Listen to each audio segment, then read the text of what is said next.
Bienvenue dans ce webinaire, mardi 21 janvier. Donc aujourd'hui, l'idée c'est que je vous présente 5 clés pour transformer votre équipe et booster votre leadership avec des résultats concrets et rapides. Donc moi je suis Equicoach certifié depuis 2021 et donc tout ce que je vais vous dire c'est en lien avec mon expérience d'Equicoaching et de ce que j'ai pu observer avec les équipes que j'ai eu la chance d'accompagner. Alors, en termes de plan, je vais vous expliquer déjà pour qui est ce webinaire, qui je suis. Je vous donne ensuite les 5 clés du leadership, justement, que j'ai pu observer depuis mes 4 ans d'expérience d'Equicoach. Ensuite, j'irai un peu plus dans qu'est-ce que c'est que l'Equicoaching, quelle est sa valeur ajoutée. Et puis, je vous parlerai de ma proposition phare, si ça vous intéresse. Alors, pour qui est ce webinaire? Ce webinaire, du coup, il est pour les managers et dirigeants qui souhaitent développer déjà leur propre posture et celle de leur équipe. Ça peut être pour des comités de direction, des responsables d'équipe, voire même des personnes qui s'intéressent aux relations humaines et qui ont envie d'avoir une approche différente. Donc actuellement, si vous êtes manager confronté à des besoins de leadership à certains moments pour animer des événements, par exemple, vous êtes peut-être face à un enjeu de renforcer la cohésion au sein de votre équipe autour d'une vision et de valeurs communes, ou parfois vous avez peut-être besoin de lever la tête du guidon, en équipe aussi, pouvoir prendre un temps de recul. Vous souhaitez peut-être trouver une idée de séminaire ou de team building différent, un peu hors les murs, quelque chose qui change d'une formation classique en salle ou dans un laser game ou un bowling, qui va permettre d'être à la fois impactant et mémorable. Donc, si vous souhaitez ça, vous êtes au bon endroit. Vous souhaitez générer davantage de cohésion au sein de votre équipe, proposer dans votre management une manière de faire évoluer vos équipes avec aussi, pendant ce team building d'Equicoaching, euh, une possibilité à chacun d'évoluer dans sa posture relationnelle grâce à l'effet miroir du cheval. Donc, qui suis-je? Donc moi, je m'appelle Jean-Marie Viancourt. Je suis actuellement en Normandie, pas par hasard, parce que mon grand-père a créé une ferme équestre à côté de Buchy, à Bois-Guilbert. Et donc, du coup, j'ai dans mon ADN cette passion pour le cheval, surtout la partie balade tourisme équestre. Et en même temps, j'ai fait une école d'ingénieur à Beauvais et je me suis spécialisé en finance, conseil aux entrepreneurs, aux dirigeants. Et donc, j'ai à la fois cette passion pour la psychologie humaine et puis cette passion pour le cheval. Donc, quand j'ai découvert le métier de coach, ça m'est apparu comme une évidence. Et donc, je me suis formé à cette approche-là en 2021 dans une école qui s'appelle Visions for Leaders dans le Vexin, qui forme surtout pour les entreprises, pour les team building séminaires, pour faire émerger des choses intéressantes en termes de leadership et de cohésion d'équipe. Et à la base, les pratiques que j'ai apprises viennent d'Arizona, d'une personne qui s'appelle Linda Koanoff, avec une approche qui s'appelle Eponakest, où c'est un peu en mode l'homme qui murmure à l'oreille des chevaux, c'est-à-dire c'est une approche plutôt douce pour des personnes même qui ne connaissent pas du tout l'équitation, ça peut être très intéressant, où le but c'est d'approcher à sa manière le cheval sans être dessus, en étant à pied. Donc il n'y a pas besoin de compétences équestres particulières, tout est sécurisé et par différentes pratiques, différentes mises en situation, il y a des éléments intéressants qui se passent. Donc les valeurs d'Equicoaching autrement, bien sûr, c'est la bienveillance, le dépassement de soi. On pense que c'est intéressant de se dépasser surtout en étant en lien avec ce qui a de l'importance pour soi. L'entraide, bien sûr, et la convivialité. Alors maintenant, je vais vous présenter les 5 clés pour booster son leadership. La clé numéro un, c'est de découvrir la personnalité et l'unicité de chacun. Voilà, en Equicoaching, il y a une pratique qui consiste à bouger ensemble le cheval en étant 4 ou 5, et ça permet de voir rapidement les talents de chacun. Par exemple, s'il y a une personne qui a le feu en lui, c'est lui qui va peut-être amorcer les choses, qui va avoir un peu plus de courage que les autres pour initier le mouvement. Et il va peut-être avoir d'autres personnes qui vont être plus dans la prise de recul, qui vont donner le bon conseil au bon moment. Donc ça permet à chacun de révéler ses talents et ses particularités. La deuxième clé, c'est de savoir créer une relation de confiance, que ce soit dans le leadership comme dans le commerce ou dans les relations en général. La confiance, je pense que vous êtes d'accord avec moi pour dire que c'est primordial. Par rapport à ça, le cheval, il est très sensible parce que il a un tempérament de proie. Donc lui, il a beau être très grand et parfois faire peur à la personne qui l'approche. En fait, celui qui a peur, c'est plus lui que nous. Et donc, ce qui va le rassurer, c'est que la personne qui l'approche puisse déjà faire un petit travail sur ses émotions pour être assez serein pour l'approcher. Et c'est ça qui va le rassurer et qui va mettre en place la relation de confiance. Donc le cheval permet ça aussi et permet d'identifier son mode de leadership. C'est-à-dire que vis-à-vis d'un certain cheval, une posture collaborative, gentille, va être nécessaire s'il a besoin d'être assuré. Vis-à-vis d'un autre cheval, si s'il a besoin d'être un peu plus stimulé, peut-être qu'une autre posture va être intéressante à un instant T.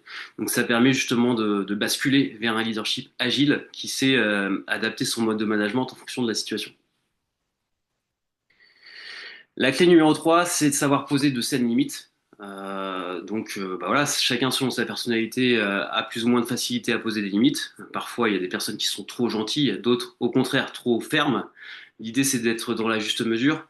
Et ça, le cheval, du coup, aide aussi à travailler la communication non verbale, la juste mesure. Parce que le cheval, lui, sait très bien poser ses limites. Ça peut être aussi un bon exercice de savoir poser les siennes pour que la relation soit d'égal à égal et soit saine dans la durée. La clé numéro 4, c'est de savoir lâcher prise. Là aussi, en fait, le cheval, en fait, ce qui est intéressant de comprendre, c'est que par rapport à nous, il n'a pas de néocortex très développé. Donc lui, il est beaucoup dans l'instinct, dans l'intuition. Et il nous invite du coup à lâcher prise sur les stratégies qu'on a pu mettre en place peut-être initialement. Si il veut que les choses se passent différemment, et ben la personne qui l'approche peut changer de stratégie de manière plus instinctive, un peu primaire. En fait, il invite la personne qui l'approche à revenir parfois à son état aussi animal. Et c'est comme ça qu'il communique et qu'il apprécie les relations parce que je disais, le cheval est à la fois un animal craintif et en même temps, c'est un animal qui vit en société, qui a toujours survécu grâce à ses congénères, donc il vit dans un troupeau. Il y a une hiérarchie et il apprécie les relations sociales. Donc quand il y a une relation de confiance qui est mise, il aura plaisir à vous suivre. La clé numéro 5, du coup, c'est de savoir rester humble vis-à-vis de son équipe. Je disais ça par rapport à l'exercice collectif notamment. C'est-à-dire que quand une équipe de 4 personnes est amenée à bouger le cheval d'un point A à un point B, peut-être que le manager, le chef d'équipe, ça va pas être celui qui va prendre le lead en premier. Il va peut-être justement réussir à déléguer à la personne qui aura la meilleure sensibilité avec le cheval pour pouvoir ensuite s'imposer et participer à l'exercice ou pas. Et donc ça entraîne à la délégation en gardant une posture du coup humble et ouverte à justement à ce qui peut permettre aux talents, aux nouveaux talents aussi de se faire d'émerger et que chacun puisse se sentir utile grâce au leader qui aura cette humilité de pouvoir partager la responsabilité, que chacun se sente concerné et ait plaisir à travailler avec lui. Donc du coup, avec le cheval, donc découvrir la personnalité de chacun, créer la relation de confiance, poser de saines limites, lâcher prise, rester humble et déléguer. Donc par rapport à ça, Jean-Marc ou Laurent, peut-être que vous, de votre expérience, vous avez envie de vous brûler, l'envie de rajouter une clé ou une astuce pour les managers qui nous écouteraient, ou pas. Ou bien peut-être une question par rapport à ce qui a été proposé, ce qui a été évoqué. Oui, moi, Jean-Marie, je me posais la question de savoir si tu avais des exemples de résultats obtenus justement Ouais, dans ce cadre-là. Des choses qui t'ont marqué, tu sais, que tu as pu constater par le travail avec le cheval, justement, des exemples concrets de, pas de retournement, mais tu vois, marquants de ouais, changement de posture. tout à fait. Très bonne question. Eh bien, justement, ah tiens, il y a une personne qui veut rentrer, je la mets. J'ai souvenir d'une personne qui s'appelle Laurent, qui était DRH d'une grosse entreprise d'agroalimentaire, qui lui, du coup, en fait, était un peu dans un mode directif depuis quelque temps, et ça commençait à lui peser, parce qu'il sentait que ça le fatiguait, et que c'était pas forcément productif. Donc, il était déjà dans une optique de changer sa posture, et il a vraiment été très touché par le cheval. Le cheval qui est non jugeant, bienveillant, en fait, si on lui demande bien de faire les choses, il le fera. Mais je lui ai proposé de prendre un bâton à un moment, quelque chose de symbolique, un stick, en lui disant, bah, si tu as besoin, tu peux rajouter une gentille pression au cheval pour qu'il avance. Et il est arrivé vers le cheval. Et là, il a jeté le bâton par terre.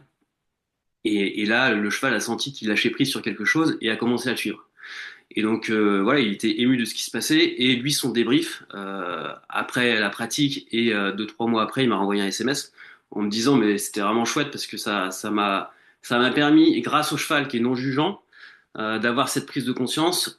Et du coup, ça a été le déclic qui m'a permis de passer d'un management directif à un management beaucoup plus collaboratif, qui lui convenait mieux, en fait.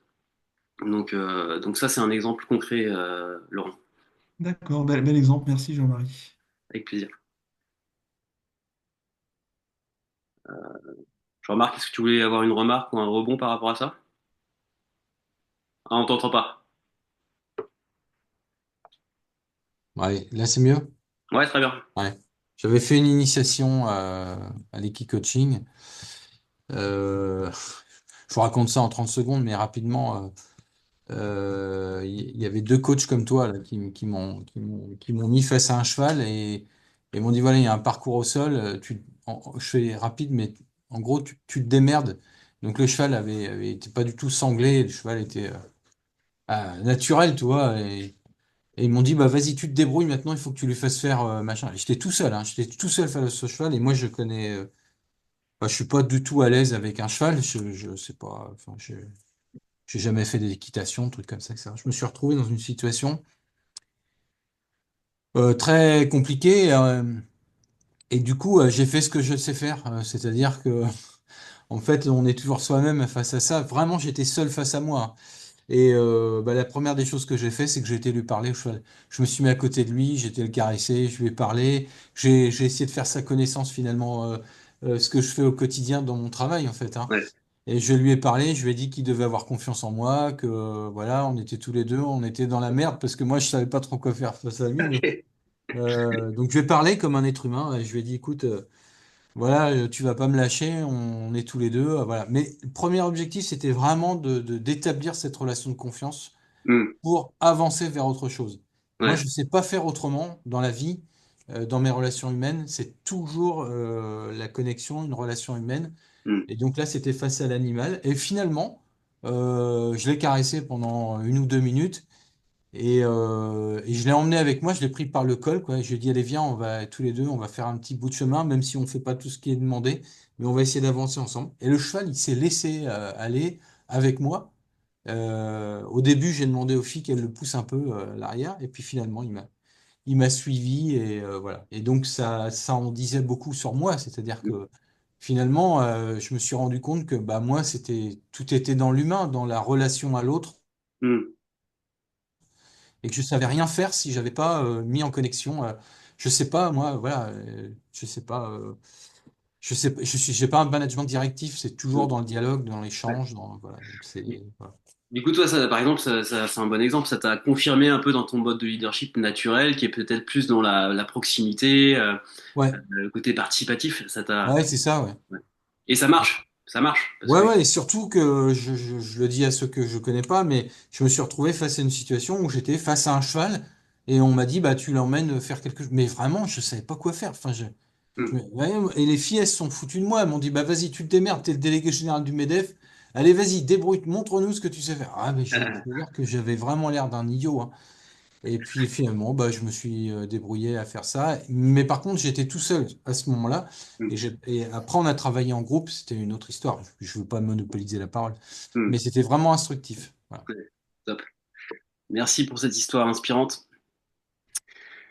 Alors du coup, suite à ces 5 clés, bah, plusieurs chemins s'offrent à vous. Je dis ça pour ceux qui seraient intéressés par l'équipe-coaching et qui veulent faire évoluer leurs équipes. Soit vous continuez avec les méthodes que vous avez toujours fait pour obtenir les mêmes résultats. C'est Einstein qui disait ça. La folie, c'est se comporter de la même manière et s'attendre à résultats différents. Soit, eh bien, vous pouvez vous faire accompagner et utiliser la puissance d'un outil comme l'effet miroir du cheval pour effectivement développer la cohésion d'équipe et la posture de leader de Non, mais chacun. j'allais être en retard pour le webinaire, alors j'avais promis que je venais. Ah ouais? Ah, parce que t'as parlé. Hop.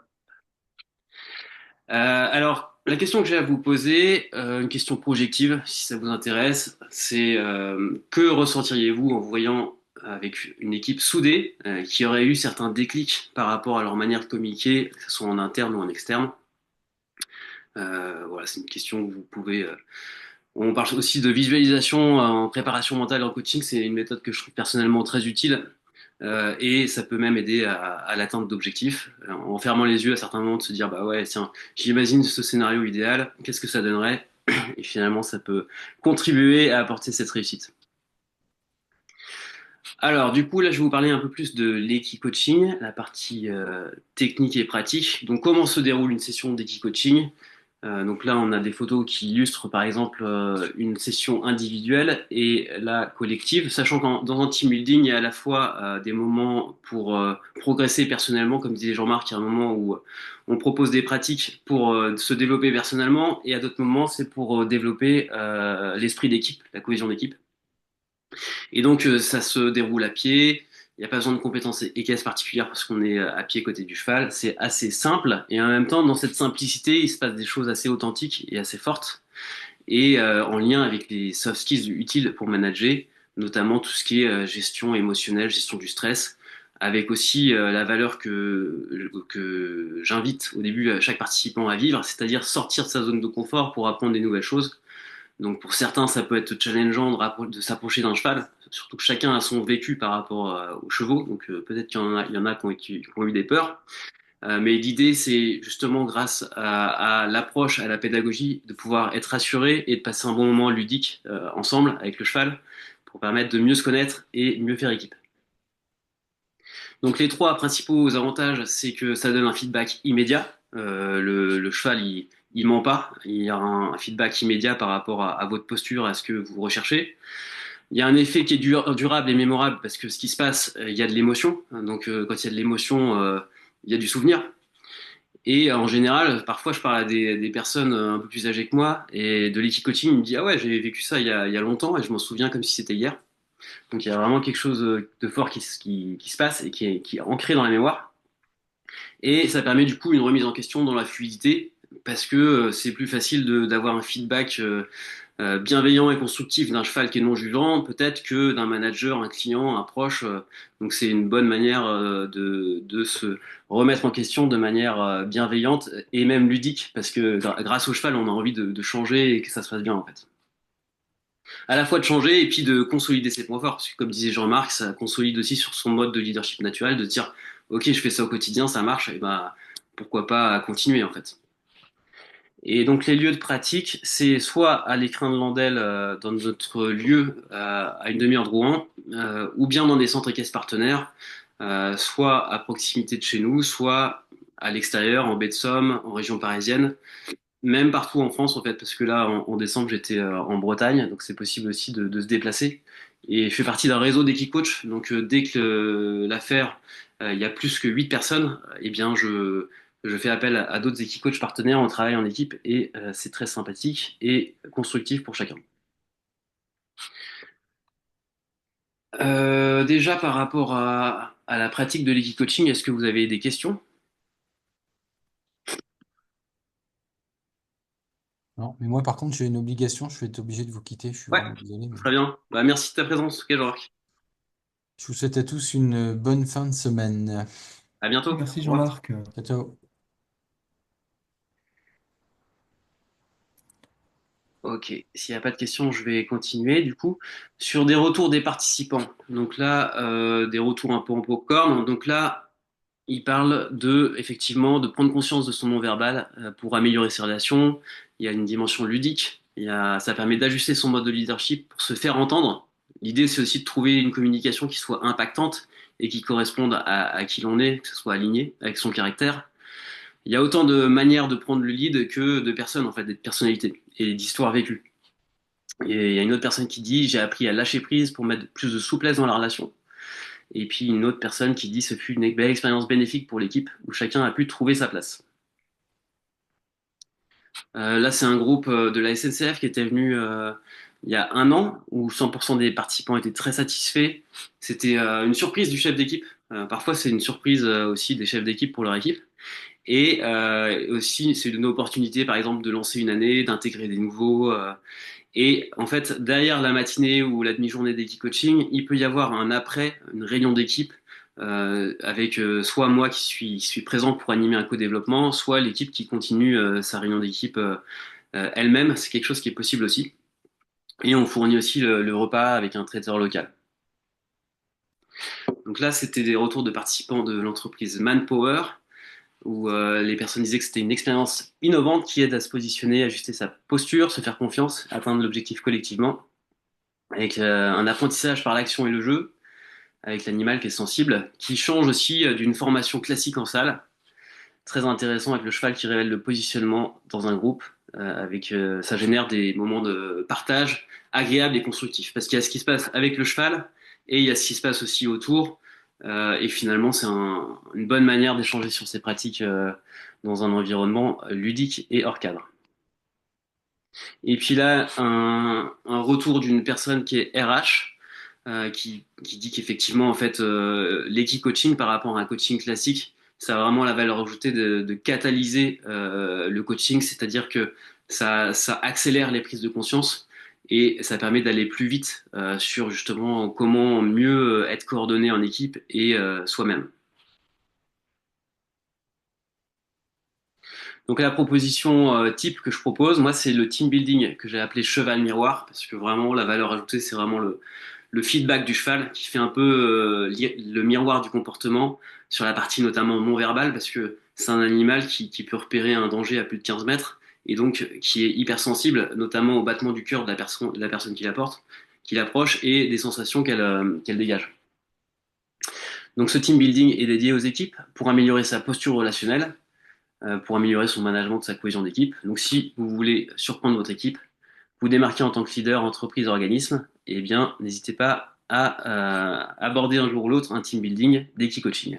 Parce que le but aussi, c'est de pouvoir, derrière, générer une meilleure communication interne, externe, et du coup, plus de satisfaction client et plus de chiffre d'affaires pour l'entreprise à court, moyen terme, voire long terme. Donc, ce que vous allez apprendre dans ce team building, c'est engager un collaborateur et lui donner du sens dans son travail, apprendre à mieux vous connaître en tant que leader, vos points forts et axes d'amélioration. Et on ne s'arrête pas juste à constater un axe d'amélioration, mais au sein même de la pratique, l'idée c'est de se dire, ah ok, à tel moment je me suis senti sortir de ma zone de confort, et moi en tant que coach, je questionne et je dis, ah ok, bah, qu'est-ce qui t'a permis de sortir de ta zone de confort, sur quelles ressources tu t'es appuyé? Et la personne va dire, ah ok, bah, à ce moment-là en équipe, on a pris le temps d'échanger, de ressavoir qui fait quoi, etc. Et ça nous a permis d'être plus performants lors du deuxième passage. Ça permet du coup vraiment d'expérimenter aussi l'intelligence émotionnelle dont on parle tant en ce moment. Donc l'idée, c'est que chacun a des émotions. Les émotions, c'est quelque chose qui est ancré chez la personne, qui est très primaire et qui permet à chacun de survivre et de vivre intelligemment. Parce que chaque émotion a un message à vous apporter. Et si vous êtes à l'écoute de ce message, ça vous permet d'être aligné avec les actions que vous voulez mettre en place en fait. Et donc le cheval génère des émotions, est très sensible aux émotions et permet de faire ce travail sur ce point-là notamment. Ça permet aussi de savoir créer une dynamique de groupe, rendre votre équipe performante tout en étant solidaire. Et les bénéfices principaux, c'est de mieux vous connaître et de mieux générer de la cohésion. Donc si vous voulez mieux connaître la personnalité des membres de votre équipe, ajustez votre posture, engagez vos collaborateurs, passez un bon moment ludique et convivial hors cadre, identifiez votre mode de leadership et générez plus de cohésion et améliorez votre management. Alors ce que je vous propose, c'est qu'on puisse s'appeler pour parler un peu plus précisément de votre cas. Et je vous propose de faire un petit diagnostic, soit en individuel sur votre manière de prendre le lead, d'être leader, ou soit pour un projet plus collectif. En tout cas, ce sera à l'occasion d'un échange où à la fin de la discussion, il y a pas d'engagement. Si j'ai des ressources à vous fournir par rapport à ce que vous me dites, je vous les fournis. Et le but, c'est que tout le monde soit gagnant. Donc, je vais vous passer dans le chat un lien, du coup, Calendly. Et pour ceux que ça intéresse, je me suis dégagé des créneaux là pendant 10 jours pour pouvoir répondre aux questions. Donc, si vous avez des questions, c'est le moment. Donc là, j'ai enlevé le PowerPoint, c'est plus nécessaire. En tout cas, merci de votre attention Et puis je suis à votre disposition là, si vous avez deux, trois questions avant de terminer. Oui, moi, Jean-Marie, il y en a une qui me vient à l'esprit. Alors, ça va être peut-être un peu compliqué pour toi d'y répondre, mais de ton expérience et des groupes que tu as pu accompagner, sur quel type de problématiques tu penses que les résultats peuvent être les plus marquants? Quel type de problématiques de groupe ou de dynamique de groupe sur lequel il y avait des problèmes? Sur quel genre de problème tu penses que l'équipe coaching peut être le plus pertinent? Ouais. Je dirais que la partie team building, le problème principal, c'est qui est bah, parfois des situations de stress, de crise, et forcément, bah, dans une équipe, il y a des hauts et des bas, comme chez un individu. Donc ça peut être l'occasion de se retrouver ensemble, déjà de souffler, de s'offrir un temps privilégié, et ensuite pour mieux se connaître et que ça soit constructif, justement pour aborder d'autres moments où il y aura forcément encore et toujours des situations de crise où là, le manager comme l'équipe peut avoir parfois besoin de prendre du recul, ou se dire bah, finalement comment on fonctionne en équipe en s'appuyant sur les talents de chacun.